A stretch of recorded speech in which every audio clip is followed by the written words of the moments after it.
Eu sou a Cléia Canaveira Fonseca, coordenadora da Escola Estadual Demarcos, especialista em educação, e venho aqui para falar sobre planejamento. Em primeiro lugar, eu acompanho o planejamento da escola. Sempre que posso, também fico envolvida com o planejamento PPP, que é o Projeto Político Pedagógico da Escola. Quando se fala em planejamento, nós pensamos logo em ação, né? O que nós vamos propor para nossas ações? Precisamos racionalizar, porque o planejamento ele está no processo, ele deve estar no processo de racionalização, organização e coordenação desta ação. O Libano ele fala muito claro que o docente ele deve articular sempre, né, uma ação intencionalizada, sistematizar seu planejamento, se preocupando com a real situação dos alunos. Planejar com base nessas necessidades de aprendizagem. O que o meu aluno sabe? Para onde eu vou? O que eu pretendo? Para isso eu tenho que ter noção dos fins da educação. Eu tenho que saber o que é um Plano Nacional de Educação, eu tenho que ter um conhecimento sobre o projeto político pedagógico da escola, né, para que eu planeje novos rumos ao meu trabalho. Planejamento é uma coisa inerente ao ser humano, todos nós planejamos. Todos nós sabemos que planejamento faz parte do cotidiano de nossa vida. Mas na escola tem que ter uma maior seriedade. Por quê? Porque nós estamos formando cidadãos. Nós somos educadores no contexto do âmbito escolar. E quando falamos do planejamento anual das escolas, nós temos uma referência, que é nosso projeto político-pedagógico, como eu já falei anteriormente. Existem 3 dimensões básicas que precisam ser consideradas no planejamento. Primeiro, ver a realidade, a finalidade e o plano de ação do professor. Então, o professor ele deve ter o seu objetivo maior, né, na educação. Ele tem o seu propósito.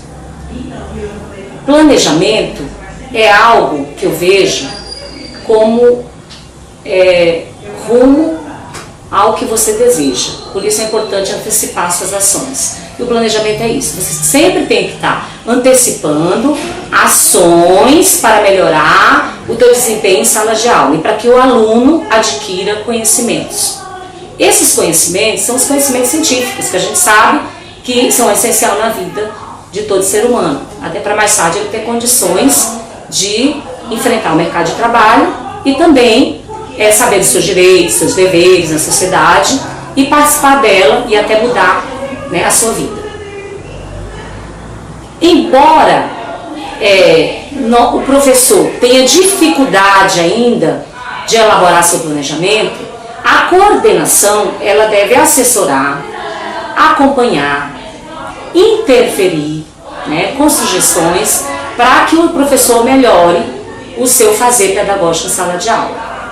Hoje eu vejo que uma das dificuldades que os professores apresentam é a questão do desenvolvimento da metodologia, o seu fazer, o seu procedimento com relação às aulas, né? Por quê? Porque por muito tempo o planejamento ele foi utilizado como um ritual burocrático.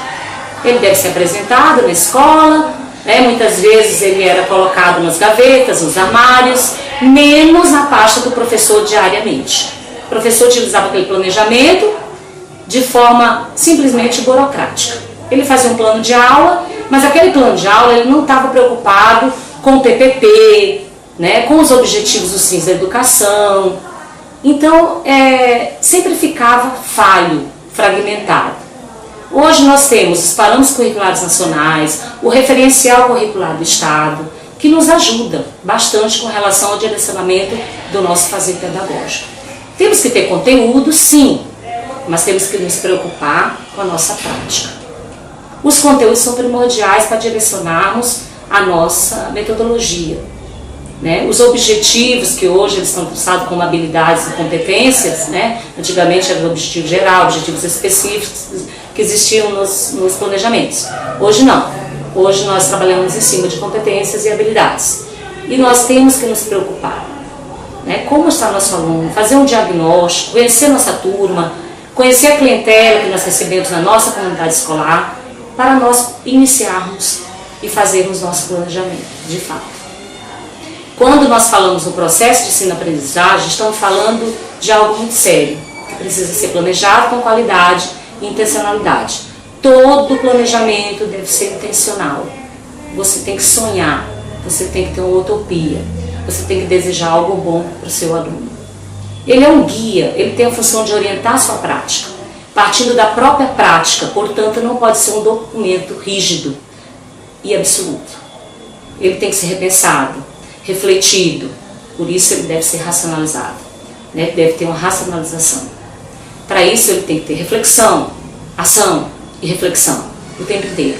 Deve ser avaliado, né? Não só por sua parte do aluno também. Hoje o professor ele deve discutir seu planejamento com o aluno. Ele deve estar colocando as suas estratégias de ensino para o aluno.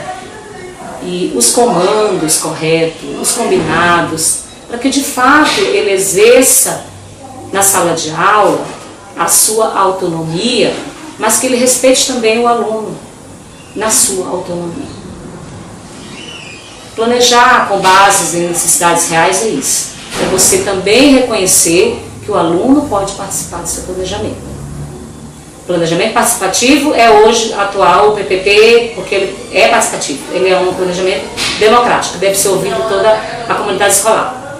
Mas quando falamos que é essencial para que o aluno haja satisfação no aprendizado, aí pesa um pouco, porque aí o professor vem com aquela preocupação, né? Será que eu vou conseguir?